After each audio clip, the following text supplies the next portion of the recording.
Hello എൻ്റെ എല്ലാ പ്രിയപ്പെട്ട കൂട്ടുകാർക്കും ബ്രൂസ്ലി PSCയുടെ പ്രീവിയസ് ക്വസ്റ്റ്യൻ സീരീസ് 3ാമത്തെ ക്ലാസ്സിലേക്ക് സ്വാഗതം. അപ്പോൾ ഇന്ന് നമ്മൾ കുറച്ച് ചോദ്യങ്ങളാണ് ചെയ്തു നോക്കാനായിട്ട് പോകുന്നത്. ആ ചോദ്യങ്ങളും അവയുടെ റിലേറ്റഡ് ഫാക്ട് എല്ലാം പറഞ്ഞു പോകുന്നുണ്ട്. അപ്പോൾ എന്നും പറയും പോലെ തന്നെ ഈ റിലേറ്റഡ് ഫാക്ട് ഒക്കെ ഒന്ന് നിങ്ങൾക്ക് അറിയാത്ത പോയിന്റ്സ് മാത്രം ഒന്ന് പ്രത്യേക നോട്ട്ബുക്കിൽ എഴുതി സൂക്ഷിക്കുക. അതുപോലെ തന്നെ ഈ വീഡിയോ കണ്ടു തീർന്നതിന് ശേഷം ഒന്ന് സ്പീഡിലോ അല്ലെങ്കിൽ ഒരു 2x സ്പീഡിലിട്ട് കണ്ട് വേഗം ഒന്ന് ഓട്ടിക്കുക. അതൊരു നല്ല റിവിഷനാണ്. അങ്ങനെ തന്നെ വേണം വീഡിയോ ക്ലാസ് കാണാനായിട്ട്.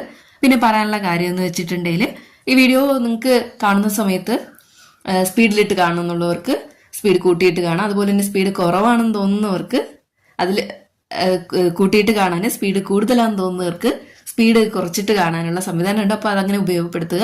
അതുപോലെ തന്നെ ആദ്യമായിട്ട് കാണുന്നവരാണെങ്കിൽ ഈ വീഡിയോ ഒന്ന് ലൈക്ക് ചെയ്യുക. അതുപോലെ തന്നെ നമ്മുടെ ചാനൽ ഒന്ന് സബ്സ്ക്രൈബ് ചെയ്യുക. അതുപോലെ തന്നെ നമുക്കൊരു ടെലഗ്രാം ചാനലുണ്ട്, ബ്രൂസ്ലി PSC എന്ന് പറയുന്നത്. അതിൽ കൂടെ ജോയിൻ ചെയ്ത് കഴിഞ്ഞാൽ എല്ലാ ദിവസവും 100-ലധികം ഫ്രീ പോൾസ് നിങ്ങൾക്ക് ലഭിക്കുന്നതായിരിക്കും. അപ്പോൾ ഇന്നത്തെ ഓരോരോ ക്വസ്റ്റ്യൻസിലോട്ട് കടക്കാം. താഴെ തന്നിരിക്കുന്ന പ്രസ്താവനകളിൽ മാർത്താണ്ഡവർമ്മ മഹാരാജാവുമായി ബന്ധമില്ലാത്തത് തിരഞ്ഞെടുക്കുക. നമ്മൾ എപ്പോഴും പറയുന്നതാണ് ബന്ധമില്ലാത്തതെന്ന് വന്നു കഴിഞ്ഞാൽ അതിനെ ഒന്ന് മാർക്ക് ചെയ്തിടാനായിട്ട് ശ്രദ്ധിക്കുക. നമുക്കിവിടെ കണ്ടുപിടിക്കേണ്ടത് ബന്ധമില്ലാത്തവയാണ്. ഒന്നാമത്തെ നോക്കാം. തിരുവിതാംകൂറിൽ തൃപ്പടിദാനം നടപ്പിലാക്കി. ശരിയാണ്. തിരുവിതാംകൂറിൽ ആരാണ് തൃപ്പടിദാനം നടപ്പിലാക്കിയത്? മാർത്താണ്ഡവർമ്മയാണ്. എന്നാണ് നടപ്പിലാക്കിയെന്ന് അറിയാമോ? 1750 ജനുവരി 3 1750 ജനുവരി 3 മാർത്താണ്ഡവർമ്മ എന്ത് ചെയ്തത്? തൃപ്പടിദാനം നടപ്പിലാക്കിയത്. ഈ തൃപ്പടിദാനം നടപ്പിലാക്കിയ മലയാള മാസം ഏതാണ്? 925 മകരം 5. 925 മകരം 5 925 മകരം 5 ബുധനാഴ്ചയാണ് തൃപ്പടിദാനം നടന്നത്. ഓക്കെ, അടുത്തതിലോട്ട് പോവാം. കുളച്ചിൽ യുദ്ധത്തിൽ ഡച്ചുകാരെ തോൽപ്പിച്ചു. ശരിയാണ്. അപ്പോൾ കുളച്ചിൽ യുദ്ധത്തിൽ എന്ത് ചെയ്തു? ഡച്ചുകാരെ തോൽപ്പിച്ചു. കുളച്ചിൽ യുദ്ധം എന്നാണ് നമുക്ക് നോക്കേണ്ടതുണ്ട്. PSCയുടെ പല പരീക്ഷകളിൽ റിപ്പീറ്റ് ആയിട്ട് ചോദിച്ചിട്ടുണ്ട്.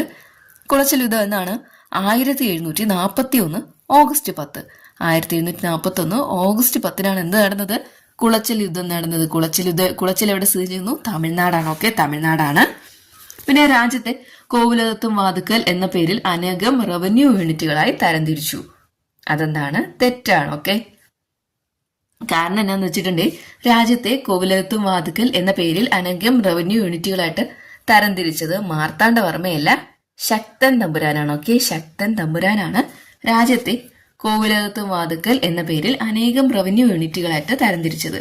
ഈ തിരുവിതാംകൂറിന്റെ സമ്പദ് വ്യവസ്ഥ സുസ്ഥിരമാക്കാനുള്ള നടപടി സ്വീകരിച്ചു. അത് ഓക്കെ, ശരിയാണ്. തിരുവിതാംകൂറിന്റെ സമ്പദ് വ്യവസ്ഥ സുസ്ഥിരമാക്കാനുള്ള നടപടികൾ സ്വീകരിച്ചതാരെന്ന് ചോദിച്ചാൽ ആരാണ്? മാർത്താണ്ഡവർമ്മയാണ്.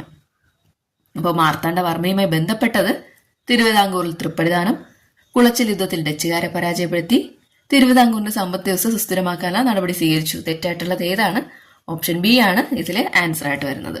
അതുപോലെ തന്നെ തിരുവിതാംകൂറിൽ തൃപ്പടിദാന വർഷം എന്നാണ് ഓർത്തു നോക്കിയ 1750 ജനുവരി 3. എന്നാൽ കുളച്ചിൽ യുദ്ധത്തിൽ ഡച്ചുകാരെ തോൽപ്പിച്ച വർഷമാണെങ്കിൽ 1741 ഓഗസ്റ്റ് 10. രാജ്യത്തെ കോവിലകത്തും വാതുക്കൽ എന്ന പേരിൽ അനേക റവന്യൂ യൂണിറ്റുകളായിട്ട് തരംതിരിച്ച വ്യക്തിയാണ് ശക്തൻ തമ്പുരാൻ. അതുപോലെ തൃപ്പടിദാനം നടന്ന മലയാള മാസമാണ് 925 മകരം. ഏത് ദിവസമാണെന്ന് ചോദിച്ചാൽ ബുധനാഴ്ചയാണ്. ഓക്കെ, ബുധനാഴ്ചയാണ്. ഓക്കെ, ഇത്രയുള്ളൂ ഈ ഒരു ക്വസ്റ്റ്യൻ.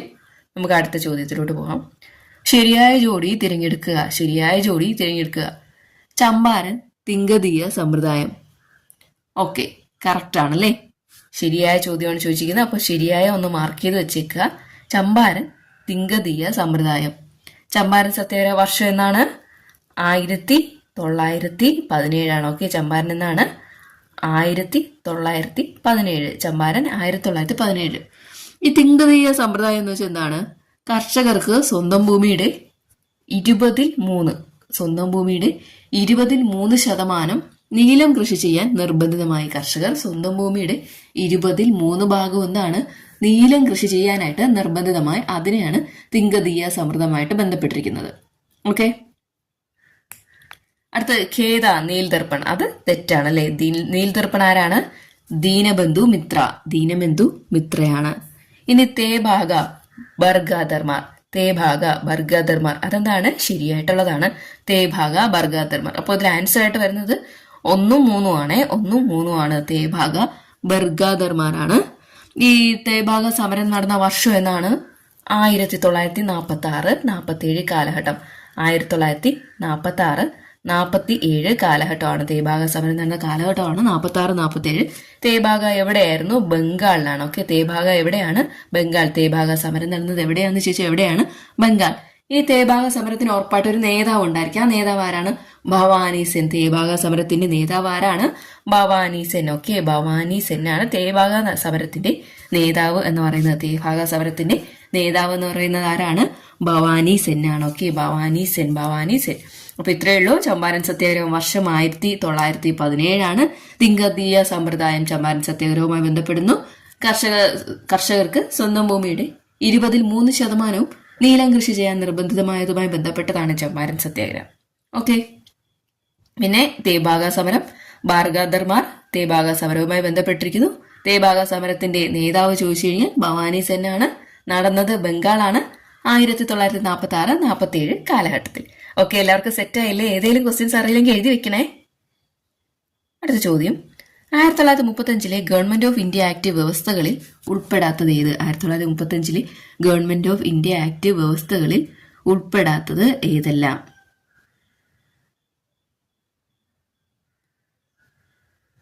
ആൻസർ വരുന്നത് കേന്ദ്രത്തിൽ ദിഭരണത്തിന് വ്യവസ്ഥ ചെയ്തു. അതെന്താണ്? ശരിയാണ്. ഓക്കെ, കേന്ദ്രത്തിൽ എന്താണ്? ദിഭരണത്തിന് വ്യവസ്ഥ ചെയ്തു. അത് ശരിയാണ്. പിന്നെ പൂർണ്ണ സ്വരാജ് പ്രമേയം പാസാക്കി. തെറ്റാണല്ലേ? പൂർണ്ണ സ്വരാജ് പ്രമേയം പാസാക്കിയത് അന്നല്ല. അതെന്താണ്? തെറ്റാണ്. പൂർണ്ണ സ്വരാജ് പ്രമേയം പാസാക്കി. ഇന്ത്യക്ക് ഡൊമിനിയൻ പദവി അനുവദിച്ചു. അതും എന്താണ്? തെറ്റാണ്. ഇന്ത്യക്ക് ഡൊമിനിയൻ പദവി അനുവദിച്ചതും തെറ്റാണ്. ഭരണ വിഷയങ്ങളെ federal list, provincial list, കൺകറൻ list എന്നിങ്ങനെ 3 തിരിച്ചു. അതെന്താ? ശരിയാ. ഓക്കെ, ഭരണ വിഷയങ്ങളെ federal list, provincial list, കൺകറൻ list എന്നിങ്ങനെ എന്ത് ചെയ്തു? 3 തരംതിരിച്ചു. അപ്പൊ ഇത്രേ ഉള്ളൂ. 1935 ഗവൺമെന്റ് ഓഫ് ഇന്ത്യ ആക്ട് വ്യവസ്ഥകളിൽ ഉൾപ്പെടുന്നവയാണ്. കേന്ദ്രത്തിൽ ദിഭരണത്തിന് വ്യവസ്ഥ ചെയ്തു.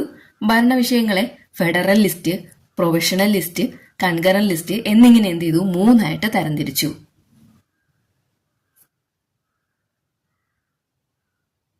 ഇനി ഈ ഗവൺമെന്റ് ഓഫ് ഇന്ത്യ ആക്ട് പാസാക്കിയ സമയത്തെ വൈസ്രോയി ആരാണ്?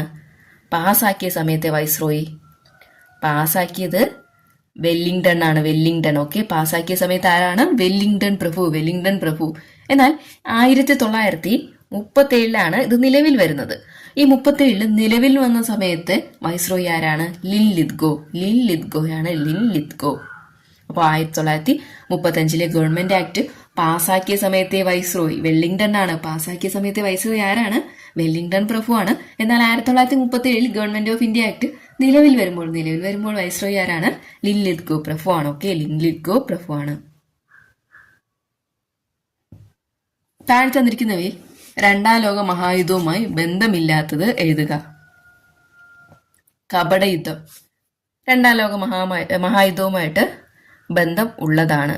അടുത്ത് സീ ലയൺ, അതും എന്താണ്? 2ാം ലോക മഹായുദ്ധവുമായിട്ട് ബന്ധപ്പെട്ടിരിക്കുന്നു. ഇനി ഓപ്പറേഷൻ ബാർബറോസ, അതും ഇതുമായിട്ട് ബന്ധപ്പെട്ടാണ്. ഇനി 6 ദിന യുദ്ധമാണ്. അതാണ് എന്ത് ചെയ്യുന്നത്? 2ാം ലോക മഹായുദ്ധമായിട്ട് ബന്ധപ്പെടാത്തത്. അപ്പോൾ 2ാം ലോക മഹായുദ്ധവുമായിട്ട് കണക്ട് ചെയ്തിരിക്കുന്നവയാണ് കപട യുദ്ധം, സീ ലയൺ, ഓപ്പറേഷൻ ബാർബറോസ. കപട യുദ്ധം, പിന്നെ operation Sea Lion, operation Barbarossa. ഇനി താഴെ തന്നിരിക്കുന്ന പ്രസ്താവനകളിൽ 1ാം ലോക മഹായുദ്ധത്തിന്റെ കാരണമല്ലാത്തവ ഏതെല്ലാം? പ്രത്യേകം ശ്രദ്ധിക്കുക. കാരണമല്ലാത്തവയാണ് ചോദിച്ചിരിക്കുന്നത്. 1, ബാൾക്കൻ രാജ്യങ്ങളിലെ പ്രതിസന്ധി. അത് കാരണമാണ്. ഓക്കെ, കാരണമാണ്. ബാൾക്കൻ രാജ്യങ്ങളിലെ പ്രതിസന്ധി. ജർമ്മനിയും റഷ്യയും തമ്മിലുള്ള അനാക്രമണ കരാർ. അത് തെറ്റാണ്, കാരണമല്ല. ജർമ്മനിയുടെ വ്യാവസായിക മുന്നേറ്റം, അത് കാരണം ആണ്. ജർമ്മനിയുടെ വ്യാവസായിക മുന്നേറ്റം എന്താണ്? കാരണമാണ്. പിന്നെ ഇറ്റലിയിൽ ഫാസിസവും ജർമ്മനിയിൽ നാസിസവും വളർന്നു വന്നു. അത് ഇതിന്റെ ഒരു കാരണമാണോ? അല്ല. ഓക്കെ, അത് 1ാം ലോക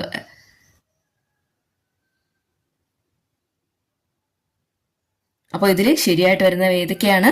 ബാൾക്കൻ രാജ്യങ്ങളിലെ പ്രതിസന്ധി, ജർമ്മനിയുടെ വ്യാവസായിക മുന്നേറ്റം. ബാൾക്കൻ രാജ്യങ്ങളിലെ പ്രതിസന്ധിയും അതുപോലെ തന്നെ ജർമ്മനിയുടെ വ്യാവസായിക മുന്നേറ്റവുമാണ്. ഇത് രണ്ടുമാണ് 1ാം ലോക മഹായുദ്ധത്തിന്റെ കാരണങ്ങൾ എന്ന് പറയുന്നത്. ഓക്കെ, കാരണങ്ങൾ എന്ന് പറയുന്നത്. അടുത്ത് ത്രികക്ഷി സഖ്യം ഏതൊക്കെയാണ്? ത്രികക്ഷി സഖ്യ രാജ്യങ്ങൾ ഏതൊക്കെയാണ്? Germany, Austria, Hungary, Italy. Germany, Austria, Hungary അല്ലെങ്കിൽ Italy. Germany, Austria, Hungary, Italy. Germany, Austria, Hungary അല്ലെങ്കിൽ ഇറ്റലി. പിന്നെ അടുത്ത് ചോദിക്കുകയാണ്, ത്രികക്ഷി സൗഹാർദ്ദം ആരൊക്കെയാണ്? England, France, Russia. ത്രികക്ഷി സൗഹാർദ്ദം ഇംഗ്ലണ്ട്, ഫ്രാൻസ്, റഷ്യ. എന്നാൽ ത്രികക്ഷി സഖ്യമാണ് Germany, Austria, Hungary, Italy. Germany, Austria, Hungary, Italy. അപ്പോൾ ത്രികക്ഷി സഖ്യം ജർമ്മനി, ഓസ്ട്രിയ, ഹംഗറി, ഇറ്റലി. ത്രികക്ഷി സൗഹാർദ്ദം ഇംഗ്ലണ്ട്, ഫ്രാൻസ്. അടുത്ത ഈ മൊറോക്കൻ പ്രതിസന്ധി വർഷം എന്നാണ്. മൊറോക്കൻ പ്രതിസന്ധി ഇതുമായിട്ട് ബന്ധപ്പെട്ടതാണ്. ഒന്നാം ലോക മഹായുദ്ധവുമായിട്ട് ബന്ധപ്പെട്ടതാണ് മൊറോക്കൻ പ്രതിസന്ധി വർഷം. മൊറോക്കൻ പ്രതിസന്ധി 1904. ഓക്കെ, 1904 1904. അടുത്ത ചോദ്യത്തിലോട്ട് പോവാം. 2023 ജനുവരിയിൽ ആരോഗ്യ അടിയന്തരാവസ്ഥ പ്രഖ്യാപിച്ച രാജ്യമേത്? 2023 ജനുവരിയിൽ ആരോഗ്യ അടിയന്തരാവസ്ഥ പ്രഖ്യാപിച്ച രാജ്യമേത്? ആൻസർ ഓപ്ഷൻ ഡി ആണ്, ബ്രസീലാണ്. ഓക്കെ, 2023 ജനുവരിയിൽ ആരോഗ്യ അടിയന്തരാവസ്ഥ പ്രഖ്യാപിച്ച രാജ്യമാണ് ബ്രസീൽ. ഭൗമാന്തരീക്ഷ പരിണാമ പ്രക്രിയയിൽ ഉൾപ്പെടാത്തത് ഏത്? ഭൗമാന്തരീക്ഷ പരിണാമ പ്രക്രിയയിൽ ഉൾപ്പെടാത്തത് ഏത്? സൗരവാദം ഉൾപ്പെടുന്നുണ്ട്. ഭൗമാന്തരീക്ഷ പരിണാമ പ്രക്രിയയിൽ ഉൾപ്പെടുന്നതാണ് സൗരവാദം. അടുത്ത് വേർതിരിക്കൽ, അത് തെറ്റാണ്. ഓക്കെ, ഉൾപ്പെടുന്നില്ല. വേർതിരിക്കൽ എന്താണ്? ഉൾപ്പെടുന്നില്ല. ഇനി വാതകമോചനം, അതെന്താണ്? ഉൾപ്പെടുന്നുണ്ട്. വാതകമോചനം ഭൗമാന്തരീക്ഷ പരിണാമ പ്രക്രിയയിൽ ഉൾപ്പെടുന്നുണ്ട്. പിന്നെ പ്രകാശ സംശ്ലേഷണവും ഉൾപ്പെടുന്നുണ്ട്. പ്രകാശ സംശ്ലേഷണം എന്ത് ചെയ്യുന്നുണ്ട്? ഉൾപ്പെടുന്നുണ്ട്. അപ്പോൾ ഭൗമാന്തരീക്ഷ പരിണാമ പ്രക്രിയയിൽ ഉൾപ്പെടാത്തത് ബി മാത്രമാണ്. ഓക്കെ, ബി ആണ് ഉൾപ്പെടാത്തത്. ബി ആണ് ആൻസർ ആയിട്ട് വരുന്നത്. പ്രക്രിയയുമായി ബന്ധമുള്ളത് നോക്കാം. സൗരവാദം, വാതകമോചനം, പ്രകാശ സംശ്ലേഷണം. എന്തൊക്കെയാണ്? സൗരവാദം, വാതകമോചനം, പ്രകാശ സംശ്ലേഷണം. ഓക്കെ, പ്രകാശ സംശ്ലേഷണം.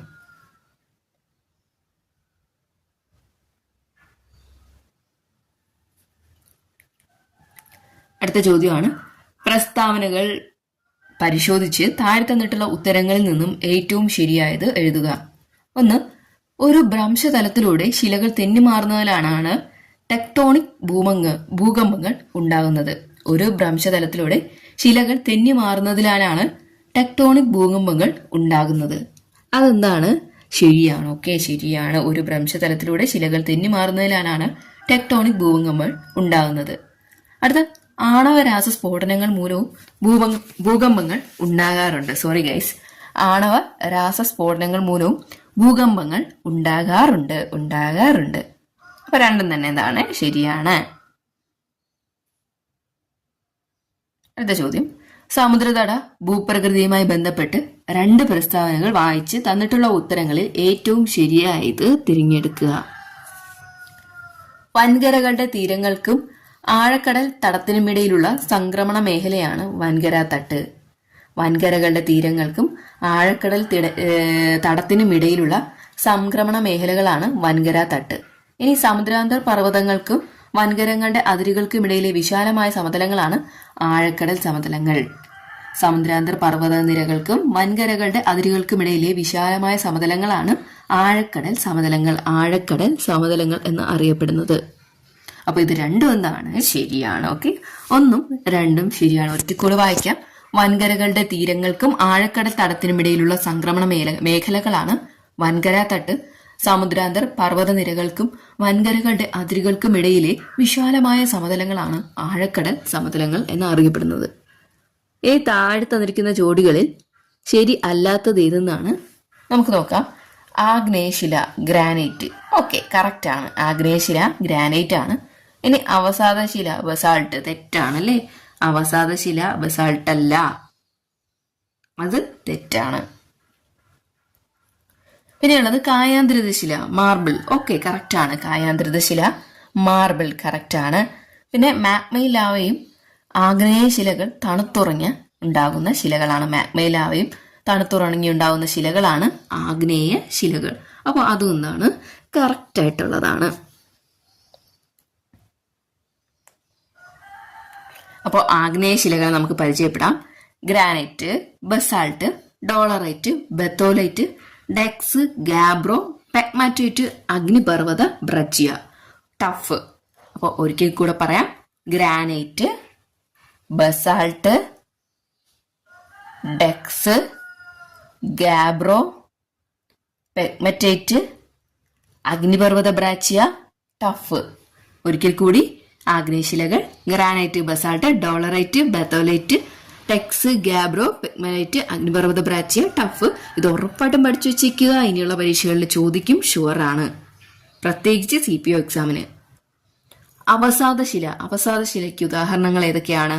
മണൽക്കല്ല്, ചുണ്ണാമ്പുകല്ല്, പിന്നെ ഷെയ്ല്. മണൽക്കല്ല്, ചുണ്ണാമ്പുകല്ല്, ഷെയ്ല് ഇതൊക്കെ എന്തിന് ഉദാഹരണമാണ്? അവസാദശിലകൾക്ക്. മണൽക്കല്ല്, ചുണ്ണാമ്പുകല്ല്, ഷെയ്ല് ഇതൊക്കെ എന്തിന് ഉദാഹരണമാണ്? എന്തിനാണ് ഉദാഹരണം? അവസാദശിലയ്ക്ക് ഉദാഹരണമാണ്. പിന്നെ നമ്മുടെ കായാന്തരശിലയ്ക്ക് മാർബിൾ, സ്ലേറ്റും കൂടെ ഓർത്തു വെച്ചുക. മാർബിളും സ്ലേറ്റും എന്താണ്? കായാന്തരിത ശിലയാണ്. മാർബിളും സ്ലേറ്റും എന്താണ്? കായാന്തരിത ശിലയാണ്. അപ്പോൾ ശ്രദ്ധിച്ചു വെച്ചേക്കുക. അപ്പോൾ ഇന്നത്തെ വീഡിയോ ക്ലാസ് കഴിഞ്ഞിട്ടുണ്ട്. നമുക്ക് പുതിയൊരു വീഡിയോ ആയിട്ട് വീണ്ടും വരാം.